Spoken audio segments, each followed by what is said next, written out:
Haleluya. Sabato njema. Watu wamekaa mbali kule ni kama sijawasikia. Bwana asifiwe.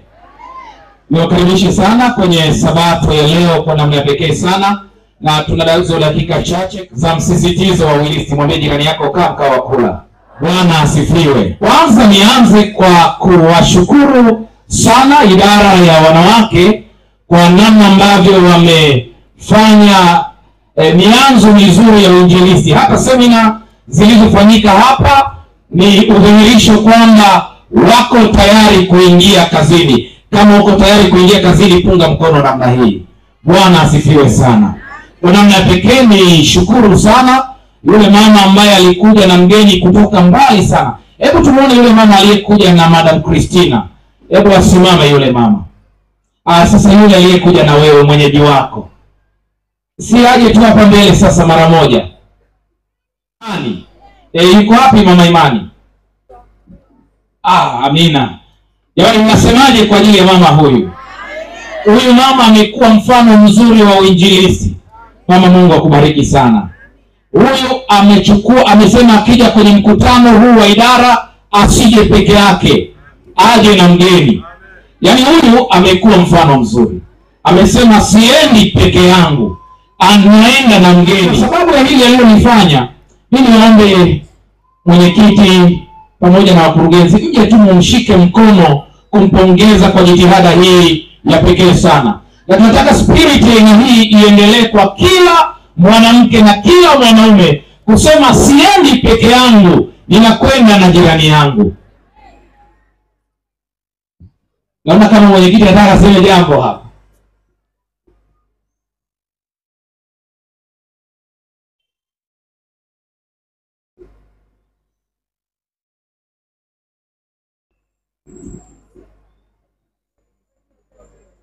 Sasa mama Imani, Mungu akubariki. Si tumuite yule mgeni wako aje.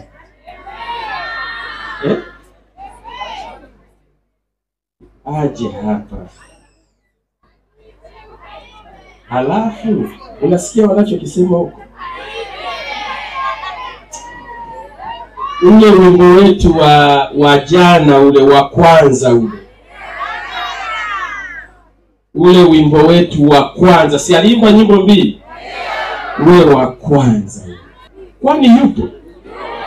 Mmemuona? Wapi?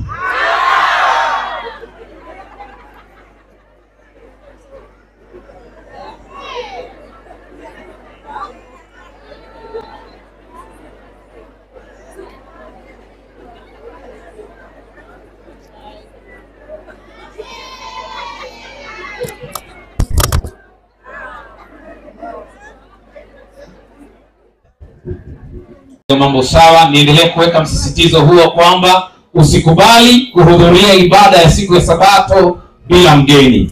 Maana kuja na mgeni kwenye ibada ni kuhakikisha huyo mgeni amemuona Yesu. Usihudhurie mkutano wowote bila mgeni. Kuja na mgeni kwenye mkutano ni kumonyesha huyo mgeni Yesu. Ni jambo la pekee sana hili, na sisi tunamtukuza Mungu linapotokea hilo. Lakini pamoja na hayo, tunayo mipango mizuri ambayo tutakuwa tukifanya ya uinjilisti pamoja na wainjilisti wa lei. Mwenyekiti wa uinjilisti wa lei Elda Baraka Zablon, karibu mwinjilisti. Hebu wasalimie watu wa Mungu na ueleze ile mipango yetu ambayo tunatamani kuifanya kwenye siku chache, na ambayo tunatamani jeshi hili kubwa liwe sehemu ya mipango hiyo. Karibu sana. Jamani, watu wa Mungu, hamjambo? Hebu tupunge hivi mikono yetu. Haleluya! Sisi wainjilisti tukiona tarumbeta imelia ya uinjilisti inasema sare iko hivi, na sisi tunavaa tu hivi. Mkutano huu ni wa kwangu, maana sisi wainjilisti sare zetu zinaeleweka. Hawa ni wakubwa wetu hawa, ndio maana wana aina hiyo. Na sisi wanawake wainjilisti tuna sare zetu. Amina. Haya, tupunge tena mikono hivi. Haleluya! Jamani, tuna jukumu la ajabu. Ngoja nifundishe.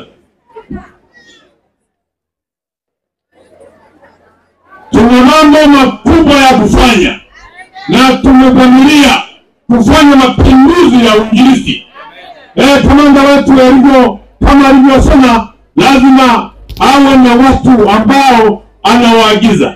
Mimi ni greda na nyinyi ni greda. Wanawake wameandikwa kwenye Biblia, ni jeshi kubwa. Hili jeshi ninaona ni vyema tuongee nao, tupane maelekezo ili tuingie kazini. Sasa tutakuwa na mkutano mmoja tarehe 12 hadi 15 pale Makurugusi. Sio kwamba Makurugusi kwa sababu mnakaa pale, walikuwa kubwa walipendekeza pale. Tunapokuwa pale tutakuwa na kazi ya kuhakikisha kwamba tunabatiza watu, lakini tutazingatia tena, tutakuwa tunagawanya kanda pale. Tutakuwa tutazisoma kanda hii na kuchagua viongozi wake. Lakini kitu cha tatu, tutakuwa na malengo ya kuongoa watu, kubatiza watu 10,000 kuanzia sasa hadi mwaka unaokuja. Maana ifikapo miaka 5 tunatakiwa kuwa na watu 50,000. Wakati ile zinduliwa field hii, alieleza Pastor Rugoma Mtagabo washiriki, nitarudi tena. Na mimi nilikuwa pale, nikasema nisema utarudi. Akasema na wewe naona ni mwinjilisti, Mungu umenisondea kidole. Sasa kwa bahati na Mungu awasaidie watu wa ofisi, siku moja wamekaa pale kakapatana ka hekima, mtu wa pekee tu, mtu mdogo wa chini. Mimi Baraka Zabulon, mimi mwenyekiti wa wainjilisti. Jamani, mniunge mkono, msiniangushe. Ninapenda kukaa hapo kwenye kale na familia tangu kidogo, ile nataka tuulizane, tukikubaliana tunataka kila mtu akitupatia tu, kama huyu mama ambaye amepatia nafsi yake kwamba twende kanisani, yeye anapata lesoni. Ila hili mpango kazi tulie nao kwanza ili tukaulizane, maana huyu mama na yeye yuko hapa, asije akasema sasa unatangaza tu. Sasa ilikuja hii injili. Lakini ya 4, mwakani tutakuwa na kongamano la walei la jimbo. Hatutaeleza litakuwa wapi, naweza ikawa hapa. Mimi naipenda Mwenyezi, na nina watoto wengi, na ninapofanya mikutano huku huwa ninawaeleza tu, kwa sababu nyinyi mnatekeleza lile fungu, zaeni mkaongezeke. Nilishawaruhusu zaeni tu. Sasa tutafanyaje nini sasa? Kwa hiyo, lakini tutapoanza mahubiri yetu, tutaanza na Bukoba mjini. Tutakuwa na walei 400, tutakuwa na basikeli 400. Kila mlei atakuwa juu ya basikeli, lakini tutakuwa na pikipiki 200 za kwenda kukagua kazi ya utume. Hii ndio moto ambao tunaanza nao. Nilipokuwa natangaza pale Chato, watu wa pale Mwanza Igoma, iliandikwa kwaya moja ikasema nimeuelewa utume. Wakasema wao wameuelewa utume huu, watatangaza wao wataileta ile basikeli ya kwao.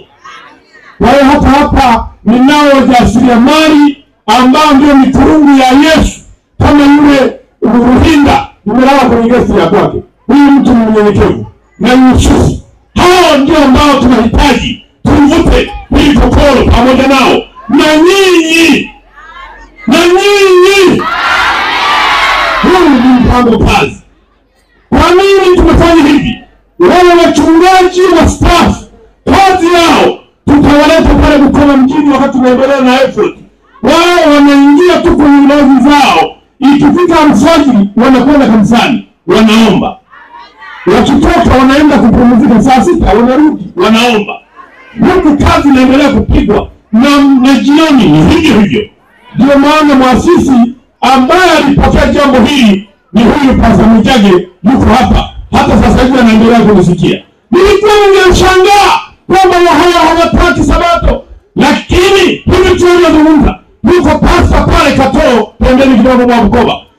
Tumetuma walei 10, wameshafanya mashambulio, watu 30 sasa wanakwenda kubatizwa. Halafu walikuwa wanauliza wale watu kwamba hivi injili ilikuwa wapi? Yaani hata kama mtu anauma, yaani ukiweka tu mkono hivi halafu ameinuka. Tumemaliza mali nyingi, mlikuwa wapi? Watu 30 hivi mchana hii wanaenda kubatizwa. Na haya ni watu wazuri, ndio maana tunaanza nao. Mungu awabariki, na Mungu awabariki watu wa Mungu. Sisi ni wanawake na sala zetu ziko pale pale.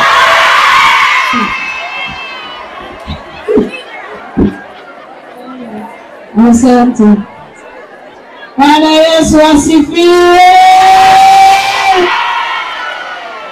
Bwana Yesu asifiwe.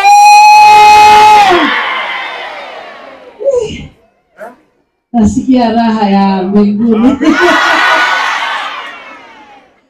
Nimekutana na watu sahihi wanaonionyesha uzuri wa Yesu. Nasikia furaha sana. Sasa nimepewa niimbe, naomba tuimbe pamoja.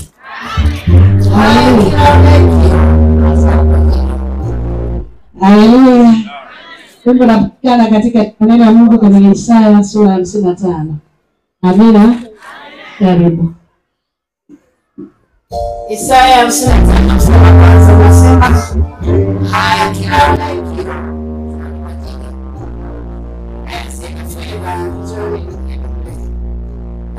mjoni mnueni divai na maziwa bila furaha na bila thamani. Njoni Yesu, yeye wake uzima.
Wapo walioumizwa mfalme wa amani, wamekata tamaa, wanahitaji msaada wako.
Haleluya, haleluya. Bwana asifiwe sana.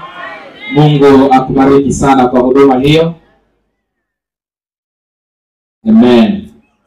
Dakika chache hizi zilizo wakili aseme machache kuhusiana na wakili, na kisha nimlete kwenu mwalimu kutoka kule Alpha Sekondari naye aseme machache, kisha tutakuwa tukienda kwenye ibada. Karibu mkurugenzi wa wakili. Jamani, Bwana Yesu asifiwe. Kwa kweli leo mambo hapa yametulia kabisa, na tunaona utukufu unaendelea kumiminika kwa ajili ya maisha yetu katika mikutano hii. Niwaalike kwa haraka kabisa neno la Mungu. Kitabu cha Matendo ya Mitume sura ya 2:3 linasema, kila mtu akaingiwa na hofu. Ajabu nyingi na ishara zikafanywa na mitume, na wote walioamini walikuwa mahali pamoja na kuwa na vitu vyote shirika, wakiuza mali zao na vitu vyao walivyokuwa navyo, na kuwagawia watu wote kama kila mtu alivyokuwa na haja. Na siku zote kwa moyo mmoja walidumu ndani ya hekalu, wakimega mkate nyumba kwa nyumba, na kushiriki chakula chao kwa furaha na kwa moyo mkunjufu, wakimsifu Mungu na kuwapendeza watu wote. Bwana akalizidisha kanisa kila siku kwa wale waliokuwa wakiokolewa. Nenda sura ya 5 fungu la 1 inasema, lakini mtu mmoja jina lake Anania pamoja na Safira mkewe aliuza mali, akazuia kwa siri sehemu ya thamani yake. Mkewe naye akijua haya, akaleta fungu moja akaliweka miguuni pa mitume. Jamani, Bwana Yesu asifiwe. Kazi ya Mungu ni kuongoa roho. Kazi ya Mungu ni kuwafanya watu wawe wafuasi wa Kristo. Lakini kazi hii inayo mahitaji makubwa mawili. Bwana Yesu asifiwe. Hitaji la kwanza ni Roho Mtakatifu. Bwana Yesu asifiwe. Hitaji la pili ni pesa. Hebu mshike mwenzako mkono, mwambie pesa. Haleluya. Kanisa linahitaji hela ili kazi ya Mungu iende mbele. Pesa zinatakiwa, na ndio maana tunaona hawa wanafunzi walipomwagiwa na Roho Mtakatifu, kama ambavyo leo Roho wa Mungu amemwagwa mahali hapa. Anasema cha pili, waliuza mali zao wakaleta mafungu ya mali zao miguuni pa mitume, na Biblia inasema maajabu mengi yakatendeka kwa sababu Bwana alikuwa pamoja nao. Na tunajua mtu mmoja anayeitwa Anania na Safira, yeye akazuia sehemu ya mali ya familia yake, na mwisho tunaelewa kwamba Anania na Safira aliishia wapi. Katika mkutano huu, bila kupepesa macho, ninaomba wanawake mlioko hapa, nendeni mkaombee vitu vitakatifu katika familia zenu. Haleluya. Nendeni mkarudishe sehemu ya Mungu. Bwana ana kazi ya kufanya katika maeneo haya. Nenda kamwambia mume wako, nenda kamwambia mke wako, iliyo sehemu ya Mungu irudishwe, na Bwana atabariki familia yenu. Lakini jambo la mwisho ambalo napenda kusema ni kwamba kila mshiriki afanye kazi kwa siku 6. Afanye kazi kwa siku 6, na ndio maana tunacho chama cha ATAPE ambacho kinawaelimisha washiriki namna ya kufanya kazi ili waweze kupata mapato kwa ajili ya familia zao na kwa ajili ya kazi ya Mungu. Na tarehe 23 mwezi wa 12 tutakuwa na mkutano, kongamano kubwa sana pale Chato. Ninawaalika wa mkutano huu wote usikose, ili ufundishwe namna ya kufanya kazi na hatimaye ujipatie mapato yatakayoweza kusaidia mahitaji yako, kwa sababu ni agizo la Mungu tufanye kazi. Sisi wacha Mungu hatutegemei miujiza. Haleluya. Katika swala la kazi tunafanya kazi na Bwana anabariki hizo kazi, na sehemu ya mali tulizo nazo inarejeshwa miguuni pa Yesu kwa ajili ya kazi ya utume. Bwana Yesu asifiwe sana. Wangapi ambao wanasema pasta tutakutana Chato kwa ajili ya semina hizo? Mwenyezi Mungu awabariki. Kiingilio ni shilingi 30,000 wale ambao ni wanachama na wadau wa ATAPE, lakini kiingilio cha waimbaji ni shilingi 15,000 kwa kila mwimbaji, lakini pia kiingilio kwa wachungaji ni 20,000. Ninaomba wote kwa pamoja, kabla ya mwaka kuanza, tupate mbinu za namna ya kufanya kazi, na hatimaye Bwana aendelee kuongoza katika jambo hili. Mwenyezi Mungu awabariki kwa jina la Yesu. Amen.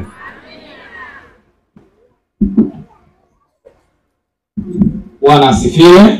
Sasa niwalete kwenu walimu kutoka shule yetu pekee ya sekondari katika jimbo letu, shule ya Alpha Adventist. Waseme machache. Ninawaomba muwe mawakili sana wa muda, mnazo dakika 5.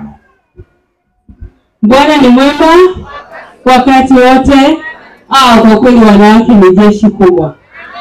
Tumeambiwa tuna muda mchache, na mimi naomba nisitumie muda mrefu. Naitwa Miriam Magongo, ni mtumishi katika shule ya Alpha Adventist, shule mnayoimiliki nyewe wenyewe. Hebu mjipe amina kwanza.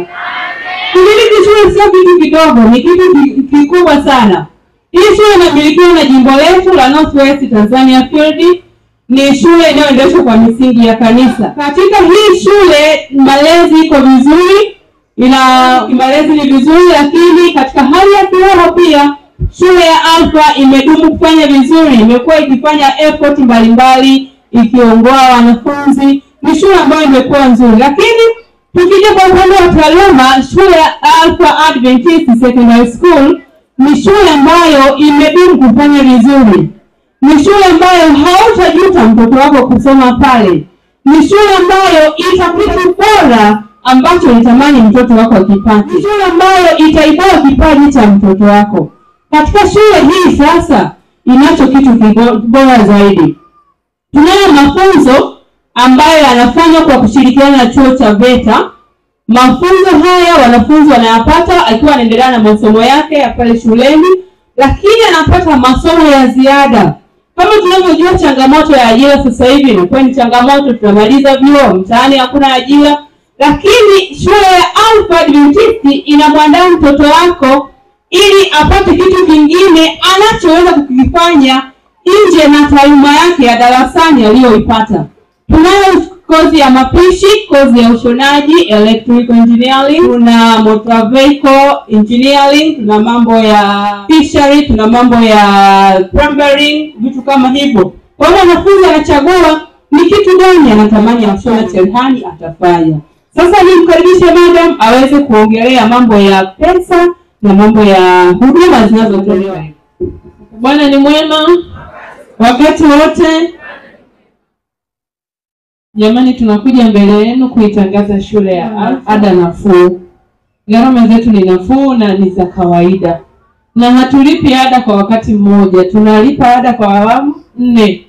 Kwa hiyo mengine pia unaweza kaja tukaongea kama ofisi. Wengine wapo wanaolipa kwa kutumia chakula. Maana shule pia inataka nini? Chakula. Kwa hiyo ni maelewano tu kati ya wewe mzazi na sisi kuhusu swala la nini? Swala la ada. Ada zetu ni nafuu, lakini huduma zinazotolewa shuleni ni huduma nzuri sana. Huduma za chakula. Na shule nyingine kwa kweli Alpha inafanya vizuri kutoa huduma za chakula. Hata ukiwaona wanafunzi wetu wanapendeza.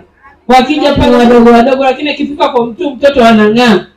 Na ukiwauliza watoto wa Alpha wanaipenda Alpha. Hata wale wanaomtoa, yaani ukimtoa mtoto wa Alpha anatoka anaumia.